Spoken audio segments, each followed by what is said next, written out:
بسم اللہ الرحمن الرحیم۔ السلام علیکم پیارے دوستوں۔ انڈیا کے شہر دلی میں ایک پیر صاحب تھے جو بہت ہی نیک سیرت انسان تھے۔ ان کا ایک مرید تھا جو انتہائی غریب اور بہت خدمت گزار شخص تھا۔ اس شخص کی 6 بیٹیاں تھیں اور بیٹیاں بھی ساری جوان تھیں۔ وہ شخص بڑے غریب تھا اور ہر وقت اپنی بیٹیوں کی شادی کے لیے غمگین رہتا۔ وہ اپنے کام سے واپس آ کر پیر صاحب کی خدمت میں روز حاضر ہوتا اور پیر صاحب سے کہتا، پیر صاحب میرے لیے دعا کریں، ایک بیٹی کی شادی کرنی ہے، اس کے لیے 1000 دینار چاہیے۔ وہ شخص صبح شام گرمیوں میں مزدوری کرتا اور وہ اپنی خال اتار کر بھی اتنے پیسے نہیں لا سکتا تھا جن سے ان کی بیٹیوں کی شادی ہو سکے۔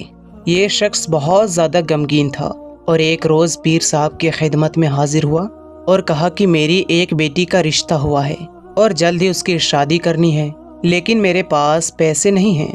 اس پیر صاحب کے خانقاہ کے قریب ایک یہودی کا گھر تھا۔ وہ یہودی بہت زیادہ امیر شخص تھا اور زمیندار بھی تھا۔ اس نے بہت سی بھینسیں پالی ہوئی تھی۔ ایک دن یہودی اس مزدور شخص سے کہنے لگا کہ تمہاری 6 بیٹیاں ہیں، تم ان کی شادی کیسے کرو گے؟ ان کے لیے پیسے کہاں سے لاؤ گے؟ کیوں نہ تم اپنے پیر صاحب سے کہو کہ وہ تمہاری مالی مدد کرے اور تمہیں کچھ پیسے دے جس سے تم اپنی بیٹیوں کی شادی کر سکو۔ اور ہاں، ویسے بھی تم ہر وقت اپنے پیر صاحب کی اچھائی بیان کرتے رہتے ہو، تو وہ تمہاری مدد کیوں نہیں کریں گے؟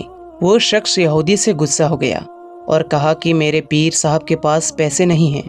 وہ یہودی کہنے لگا کہ تمہارا پیر صاحب بھی محض باتیں ہی کرتا ہے۔ چلو میں تمہیں ایک بات بتاتا ہوں، تم اپنے پیر صاحب سے کہو کہ فلاں یہودی کے پاس 6 سال تک ان کی بھینسوں کی دیکھ بھال کرنی ہے اور ان کے بدلے میں تمہیں 6000 دے دیتا ہوں، جن سے تم آسانی سے بیٹیوں کی شادی کر دو گے۔ اس نے جب یہودی کی بات سنی تو اسے بہت زیادہ غصہ آیا اور وہ یہودی سے کہنے لگا، تم جسے ہزاروں میرے پیر صاحب کے مرید ہیں اور ان کے یہاں کام کرتے ہیں۔ وہ یہودی پھر کہنے لگا، محض باتوں سے کچھ نہیں ہوتا کہ وہ اپنے مرید کے لیے اتنا بھی نہیں کر سکتے۔ یہ بات سارے گاؤں میں پھیل گئی اور ہر شخص یہ بات کرنے لگا۔ جب یہ بات پیر صاحب تک پہنچی تو ایک رات پیر صاحب اس کے گھر آ کر اس کے دروازے پر دستک دیتے ہیں۔ پیر صاحب نے جب اس کے دروازے پر دستک دی تو اندر سے وہ یہودی نکلا۔ پیر صاحب نے کہا، یہودی کیا مجھے تم ہم کو اپنے پاس کام میں رکھو گے جس کے بدلے تم میرے مرید کو 6000 دینار دو گے؟ اگر سچ میں تم نے یہ بات کی ہے تو میں تیار ہوں تمہارے یہاں کام کرنے کے لیے۔ میں دن رات تمہاری بھینسوں کی دیکھ بھال کروں گا، لیکن میری ایک شرط ہوگی، جب بھی اذان ہوگی تو میں نماز پڑھنے کے لیے مسجد میں جاؤں گا۔ تم مجھ پر کوئی بھی پابندی نہیں لگاؤ گے نماز کے حوالے سے۔ میں واپس آ کر پھر تمہاری بھینسوں کی دیکھ بھال کروں گا۔ یہودی نے کہا کہ ٹھیک ہے، مجھے آپ کی یہ شرط منظور ہے، لیکن آپ اس بات پر ثابت قدم رہیں گے، اس کا کیا ثبوت ہے؟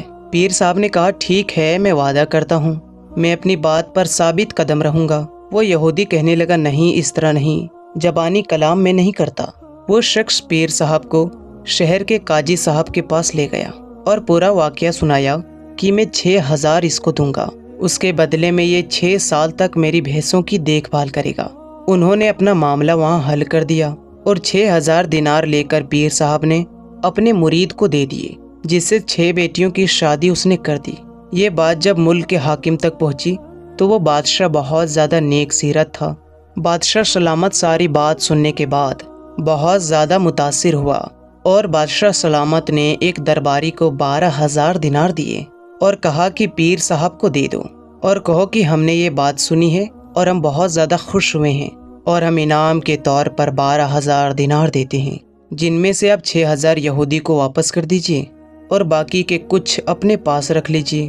جب وہ درباری 12000 لے کر ان پیر صاحب کے خدمت میں حاضر ہوا اور پیر صاحب نے وہ 12000 روپے لیے اور پھر اپنے مریدوں، غریبوں اور یتیموں میں وہ 12000 بانٹ دیے۔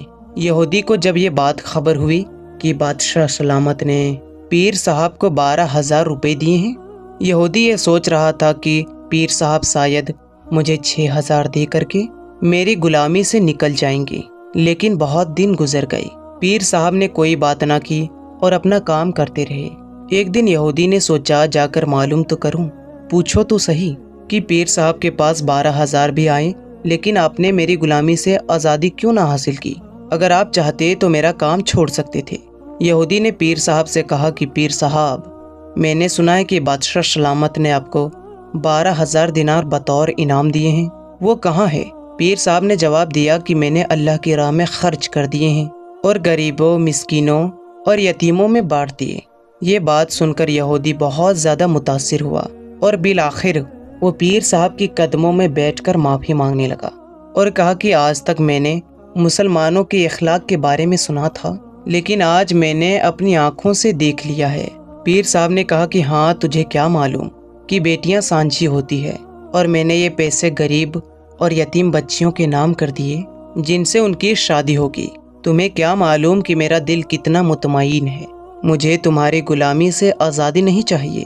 کیا پتہ میں اپنی زندگی میں ایسی کتنی بیٹیوں کی شادی کروا دوں، اور مجھے اس کام میں بہت سکون ملتا ہے۔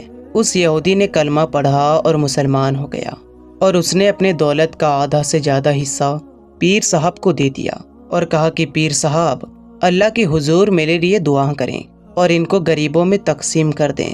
اللہ تعالیٰ سے دعا کریں کہ میری گناہوں کو سب معاف فرما دے۔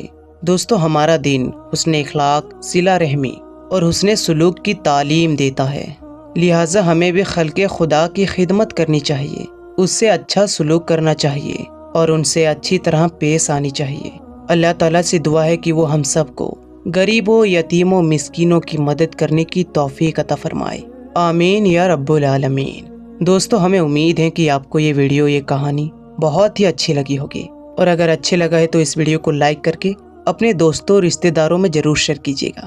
انشاءاللہ تبارک و تعالی پھر ملیں گے ایک اچھی اور نئی ویڈیو کے ساتھ۔ تب تک کے لیے السلام علیکم، اللہ حافظ۔